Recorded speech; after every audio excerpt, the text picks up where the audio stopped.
Today's guest is Dr. Ruth Roberts, who has over 30 years has been an integrative veterinarian. Dr. Ruth Roberts is transforming how we heal our furry family members.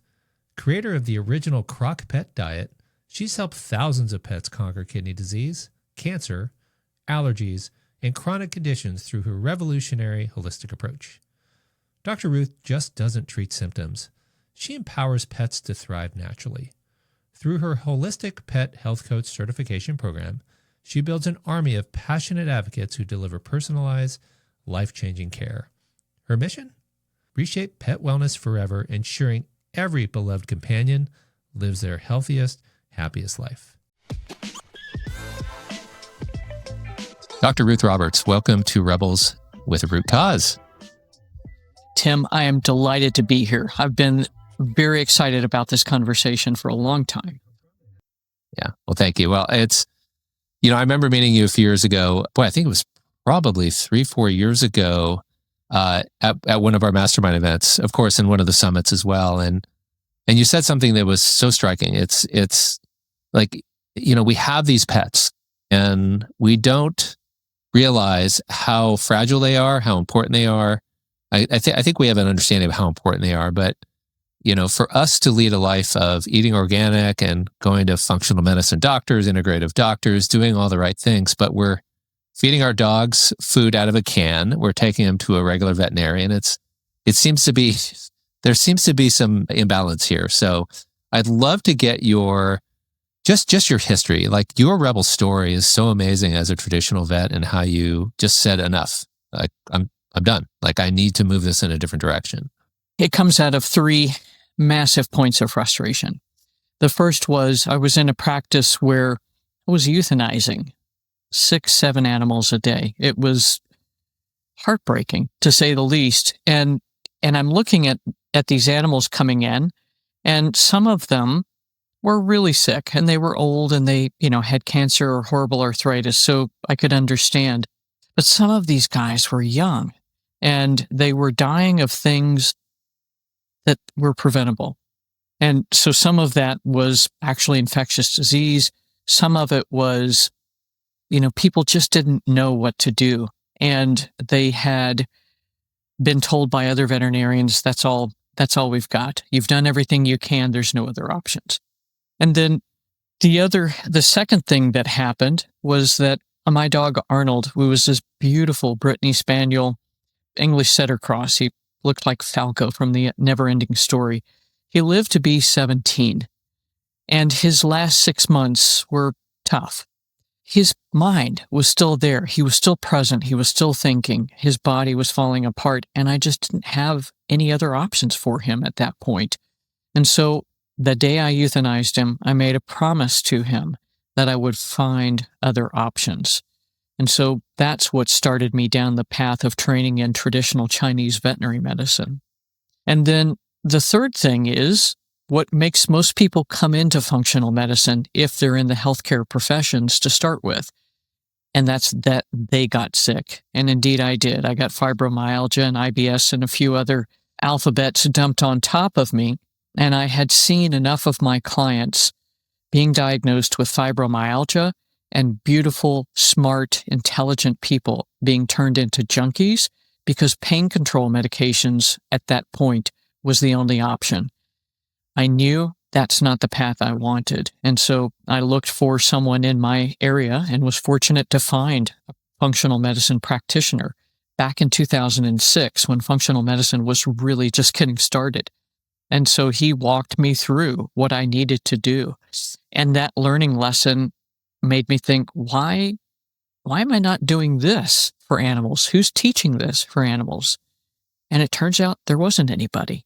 Yeah. So there we are. Yep. So it's like, okay, I gotta get on this stuff and figure out how to apply it in practice. And then ultimately that's what brought me to where I am today in teaching people how to apply functional medicine, traditional Chinese veterinary medicine, veterinarians, technicians, and also what I call the pet pros, the groomers, the dog walkers, the pet sitters, the people that see your dog, that see your cat on a regular basis and are just as heartbroken as you because they've seen this beautiful 2-year-old healthy animal look old at 6. They're looking tired, just worn out. And that's something has to change.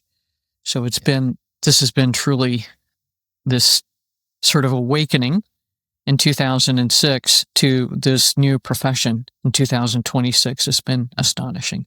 Amazing. Now, how did the traditional veterinarian community look at this? I mean, we know the way that the traditional system looks at the functional medicine practitioner and, all these, alternative medicine or Chinese medicine. It's, they use the term quacks and, it's not real science. Like, how did the veterinarian community react to what you were doing and continue to do? It was really interesting. And one of the highest compliments I was ever paid was from this guy named Dick Patrick in Charleston, South Carolina. He gave me my first job as a veterinarian. And he said to one of his clients, "You need to go see Ruth. I don't know what she's doing, some crazy woo-woo stuff, but it works. Go see her." So there was that kind of response where they didn't understand what I was doing, but they knew that I got results. And then there were people that were like, well, this is kind of, crazy science ludicrousness, but it worked. And so they were okay with it. They got more comfortable with it as I was able to show them how it worked for their patients and send their patients back to them. I think that's a lot of what the concern was. But there are people still today that are like, there's Skept Vet and a lot of others that are calling into question. Where's the science on this? How do you know it works? I think it's just voodoo, et cetera, et cetera. And I think that's always going to be an issue.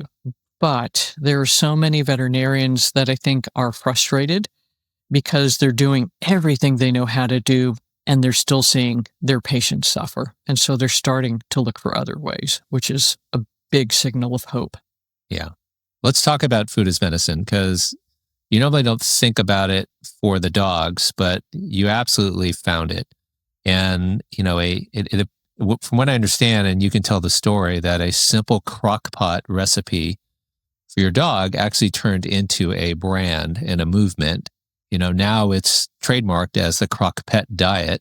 So talk about that diet and how animals need food just like we need the right foods in our diets. And this is right. This should be basic, but it's really nutrition in veterinary medicine is very difficult to understand and very complex. And so we base nutrients on the number of calories. So the nutrients are all measured on a 1,000 kilocalorie basis instead of what does this animal in front of me need? Because this animal particularly has Cushing's disease or something else that may increase their need for specific nutrients. So that's been a bit slow to change. But the CrockPET diet got born out of one of my own dogs that developed bacterial endocarditis. And this is, if you don't know what it is, it's an infection on the heart valve. And so I was able to stabilize her, did all the conventional things using antibiotics because it is indeed an infection, and watched this dog get better, but not well.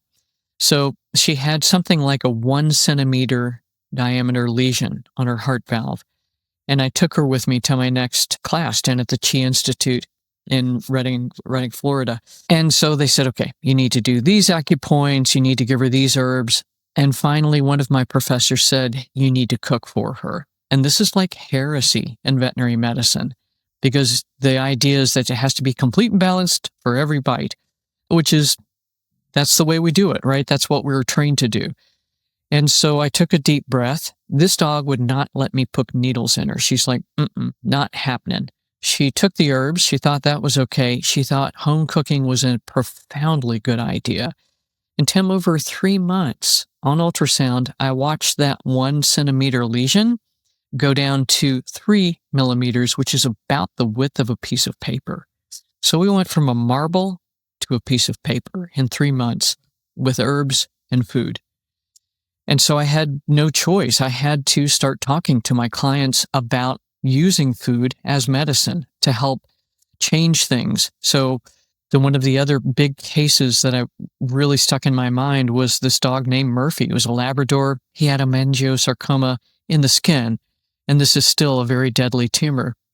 Over 6 months, this tumor went away. He never had cancer again, and his mom kept him on that diet for the rest of his life. But we were able to use things to help give the body the resources it needed, not only to heal, but also to have good immune surveillance and do all of the things it's supposed to do. So that was a profound lesson. And about that time, the very first pet food recall hit. And all of a sudden, we had 1,000 animals that I knew of eating CrockPET Diet. And the changes that the people were reporting back to us were just crazy. He stopped itching. He can get up on the sofa again. She doesn't have diarrhea anymore. And so that experience of the animals showing me how much of a difference that real food made was just incredible. Yeah. So talk about all the different foods, because, we have our dogs, of course, on a raw pet food diet. There are others that, as I made mention, will get it in a can, they'll get it in a bag, they'll make food, based on your recipes. So round this out for us to let us know which ones are good for us to continue with our pets, which ones we should avoid at all costs. Right on. So the interesting thing is that there has been several studies that have come out looking at AGEs, or advanced glycation end products, in pet food. And what we know is that in bags of food, the bags themselves have astronomically high levels of AGEs. The study never went forward to look at how much ends up in the food. In cans of food, it's cooked in the can with the plastic liner, so AGEs are developed in that high pressure, high heat cooking method. It's very, it's just crazy. And so raw food, there's some discussion about, because much of it is high pressure pasteurized, does that process actually push plastics into the food?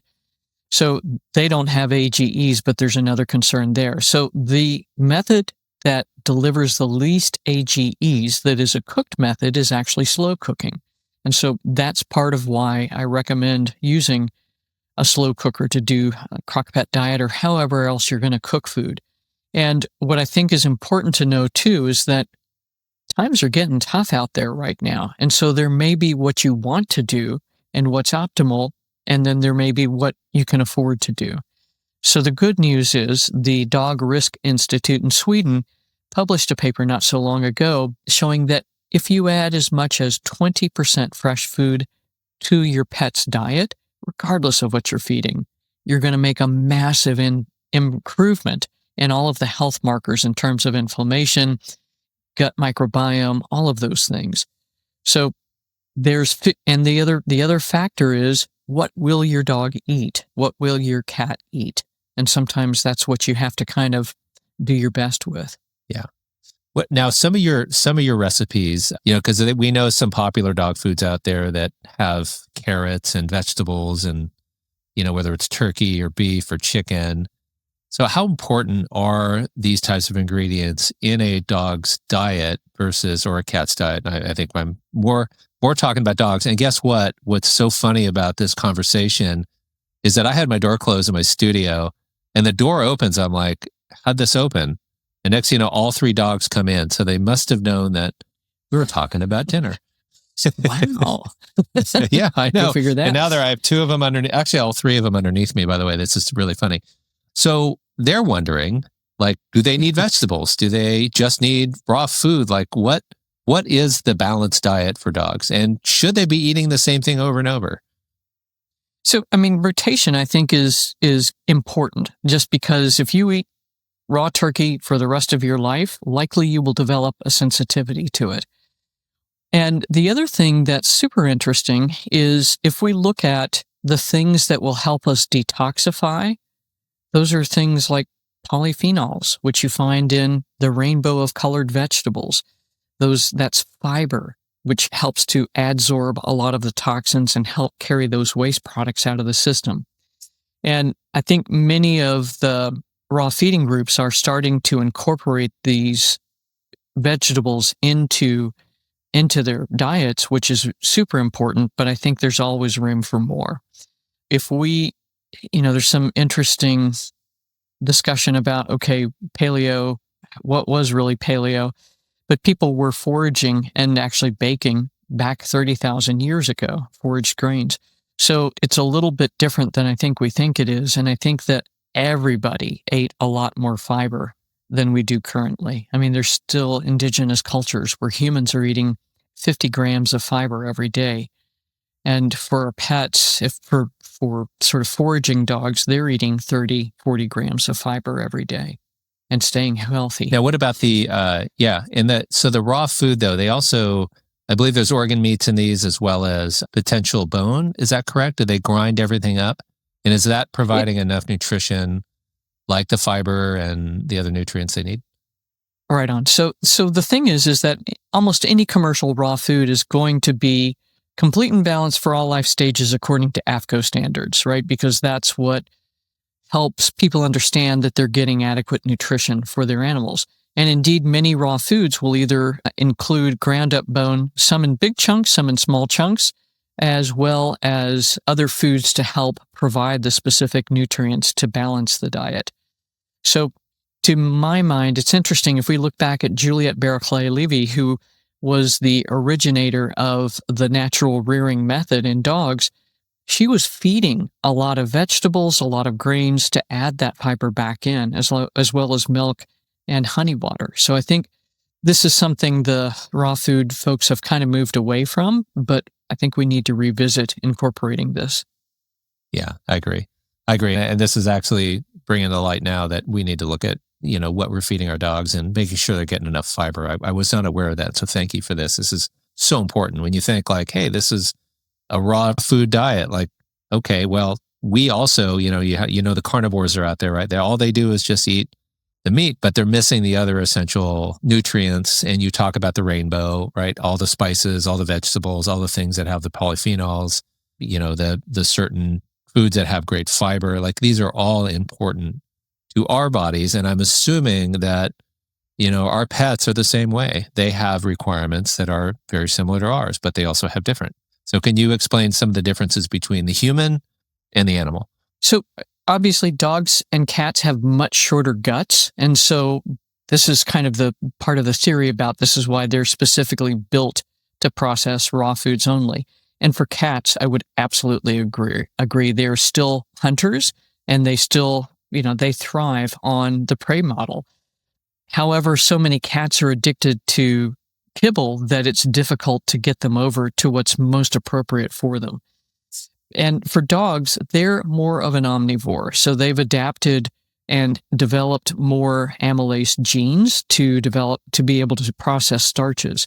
And so it's not that means that they must eat starches. And this is one of the things that I think gets a little muddled for people, but they can. And so again, you have to figure out for each individual dog, what's the best option? So for Hayo, she does not do well with a lot of starches. And so she's eating mostly protein, vegetables, some sweet potato, sometimes some beans. But we've had, personally, I've had other dogs that they needed those grains in order to have enough energy to do all of the work they were going to do. So I think this is the other problem with dog nutrition is it's divided into camps instead of looking at what does this dog need versus another dog in the same household. Yep.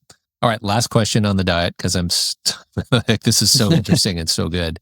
Now, feeding once a day and also the little snacks they get, the dogs love it. And we bring out, the chicken from the night before or the other things that we train them with, those little nibbles they love. Like, is it okay to do those things? And once a day, do they need to eat more than once a day?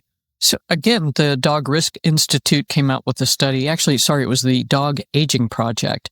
And in healthy dogs, and that's the piece that a lot of people miss, once a day eating seemed to confer more health benefits long term. So much like us with intermittent fasting, if you have a small eating window, for many people, if they're healthy and young, that's great. Now, for a 15-year-old dog, or for a dog or a cat that has serious health problems, once a day eating may not work. And so that's where we need to consider, again, what's their individual needs. And then with training treats and things of that nature, those are great. But again, you want to try to have space in between each of those eating sessions, because we know that the gut needs at least 90 minutes between meals to help process what you've already eaten. And similar to us, if we're eating constantly, we're going to spike their blood sugar, and that creates all sorts of downstream problems. Very cool. All right, we're going to flip this conversation now. We're going to talk about those 4,000 holistic vets serving 150 million dogs, or I'm sorry, animals or pets. That's a massive shift, right? So the majority of, and I'm going to throw about the 99 point some odd percent of animals, pets, are seeing traditional veterinary doctors. And you have really put your stake in the ground and said, no more, like we need to move this needle on this. So you created a certification program. So let's talk about that, about how we can get this message out to the world, because I remember you said something also to me that was so profound. It's, our pets are a part of our lives, and we have to really lean into them and think about how their needs are being met, not only here at the home, but when we're taking them to the veterinary, when they may have challenges or getting their checkups.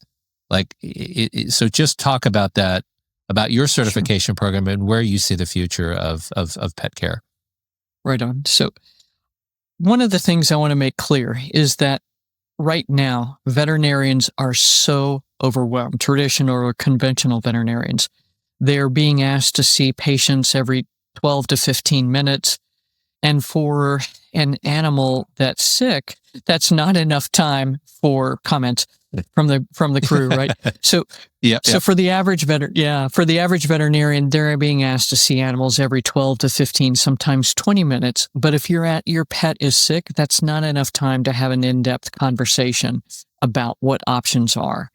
And so I think the veterinary profession is as frustrated as pet parents are with what's going on. Now, what you mentioned earlier, the 4,000 holistic veterinarians out there, they do amazing work. But again, it's not enough to help the number is about right, the 100 and almost 50,000 pets in the United States. And so my goal was to help. Wait, was that 100,000 or 150 million? 150 million, sorry. You're right. Yes. Thanks for the catch on that. Yeah, it's 90 million dogs. That's all it is. That's it. No big deal. And 63 million cats. So that's huge difference. But this is the deal, is that the holistic vets that are out there, they are not enough to go around. And so my goal was to start to work towards having an educated professional that had this information about, okay, here's what's going on in the conventional sense, understands the anatomy, the physiology, the things that can be done to support these situations on the conventional side, but can also bring in using diet, using nutrition, using the concepts of functional medicine and traditional Chinese veterinary medicine to give this pet parent more options to support that individual animal. And the other important thing is that these guides can help the pet parent prepare for the next veterinary appointment. So it's efficient for the veterinarian. The pet parent gets their questions answered, and they make sure that everything is done in the best interest of this animal. So that's why I started this whole deal. The program itself is about a 6-month program. We go through 14 modules based around health and organ systems, as well as basic concepts. And then we also help people learn how to build businesses with these to do this so that they can get themselves out there, help reach more people, help more pets. And we are 168 coaches graduated now. We will be 4 years, June 28th of this year, 26. And it just is astonishing me what's being accomplished. Yeah. How do we accelerate this? Because this is so important. And, when you look at the number of traditional vets, the holistic vets, the number of pets, it's a massive number. And it's, you talk about the system like it's the system that we're living right now in the traditional health system, and about folks finding the functional integrative path, the Chinese medicine path of, healing. And we know that the two systems can't butt heads against one another. They need to coexist because it's important, because the traditional healthcare system as well as traditional vets provide great care when it comes to urgency or emergency care. But there also needs to be a blend of, not delivering a very conventional approach when it comes to checkups and things like that. So how do you see these two systems coming together and really benefiting the greater good of our pets? This is what has been so much fun to watch this year. We've had 5 coaches actually develop relationships with veterinarians in their communities and start by taking referrals from the veterinarians, because the vet's like, I know they need something else with diet, but I don't know what to do. So they just send them over. And now we have one of our coaches just announced that she actually has a full-time position supporting nutrition within a practice in her community. So that really is the way forward. I think that, as I said earlier, so many veterinarians are frustrated, but they don't know what to do next. And frankly, they're exhausted at the end of the day. They've put in, their 8 to 10 hours. They're writing up records till 10 o'clock at night, and they don't have the time or the energy to stop and learn more.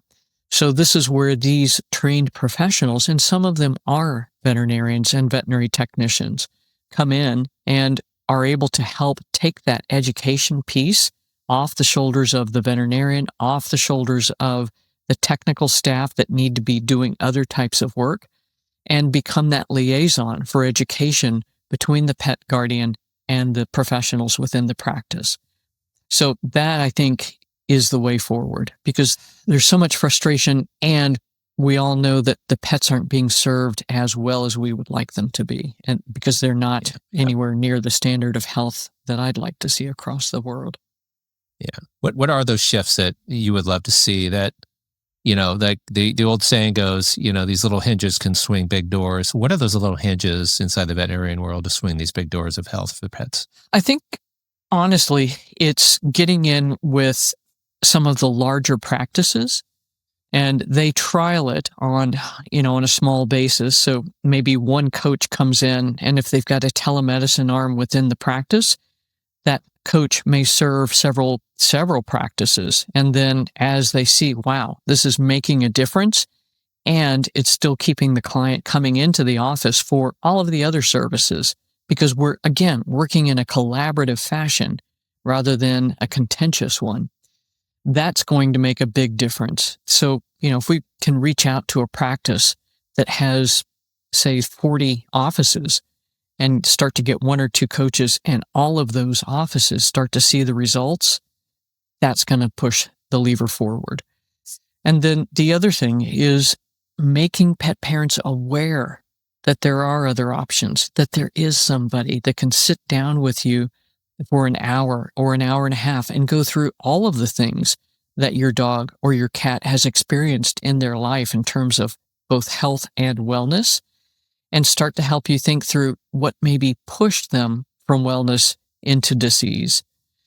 Because I think that conversation is what's lacking in standard care. We just simply don't have the time for it in the conventional practice. What type of movements do you see that are actually getting this education out to the pet parents? That's a tough one. I mean, there are several amazing groups. In the UK, there's the Natural Dog Expo that has been doing a really in-depth, good education for almost 10 years, I think.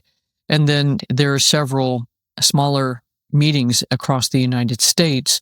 Feed Real happens every October in San Diego. Dr. Judy Morgan's put on events. I've put on events. And I think that if you as a pet parent that's like, there's got to be something different, if you can go to one of these events and be around people that can help and explain some of this to you, that starts to make it more comfortable and more real. One of the frustrations I get is with social media, we get people that are influencers saying they have all the answers, and then 6 months later they change what they're saying. So they're dragging literally 45,000 followers through whatever it is they're dealing with, and confusing the heck out of people. Yeah, I see this as I would hope that you get on more shows, like the people that you're training get on more shows like this that are really educating the pet parents. And I'm hoping one day, like these conversations happen on the big podcast, like the big podcast, because pets are so important in our lives, that the way they meet us when we get home from a long day or a long trip, it's unlike anything I've ever seen. And, how they just are so excited and you don't realize how important they are until they're gone. And you want them to stay healthy and happy for as long as you can. And of course, you want to keep them away from the vet, just like we want to stay away from the doctor. They need to stay away from the doctor as well. And then they need to be optimized. And it appears there's so many different things that we can do. And we just have to look at, at the end of our hand, right? Our fingers holding a bag or holding a can saying, is this what I should really feed my dog? And if so, maybe I should be eating the same thing and see how I feel eating something similar, like a big can of chunky stew or something like that. It's, you never want to put that in your body and you leave it on the shelf. But of course, we're buying this food that we think is healthy and it's not. And a lot of it comes from other countries that they don't really have good tracking as to what actually is in the bag. They say it's in the bag, but we don't know with the testing, right? So it's always easiest to make that decision to do something for your pets. And that is to follow what it is that the advice that you give in your CrockPET Diet book. So how can the audience get a copy of this? And I think we have it in the show notes, but tell them how they can find you and learn more about what it is you do. And if they have interest in becoming one of your holistic pet coaches, that they can sign up with you and go through this. And I'm assuming they don't really need to have any other, pet licensing or pet certifications, right? They can drop into this program and do this and become a certified specialist, correct? Yeah. So there's kind of a couple of, so the easiest thing is just to go to drruthroberts.com. And that's the website. And I think you'll have a link below about how to get a free ebook copy of the original CrockPET Diet. So that's super easy. If you're interested in becoming a holistic pet health coach, there's a couple of ways that can happen. We have many pet parents that simply wanted the knowledge because they didn't want the next dog to die of cancer or kidney disease or whatever horrible experience they had with their previous pet. So they'll take it that way. But the people that do this successfully as a part of their business are folks that are already in a pet profession, or they're human health coaches looking to make a shift, or they are people that have been in the corporate world and they're ready to make a shift out of that. So these are the folks that have some of the understanding of how a business works, what they need to do to make it fly, and they become more successful very quickly. So it's really a mixed bag. It depends on what you want. One of the things we do offer regardless is both a mentor to help you with the material, and then I do coaching calls every Monday for 3 hours because it is so important to have that support as you're learning and starting to understand things about how to apply these concepts to the animal that you're supporting. Amazing. Dr. Ruth Roberts, thank you so much. This has been so enlightening. I hope you all agree as well that, it's time to look at your pets in a different light. And I certainly am, and JJ as well. And we are going to make sure that we're getting more fiber in our pets' diets than what we traditionally thought they were getting. So thank you so much, Dr. Ruth. Appreciate that. It is my pleasure. Thank you.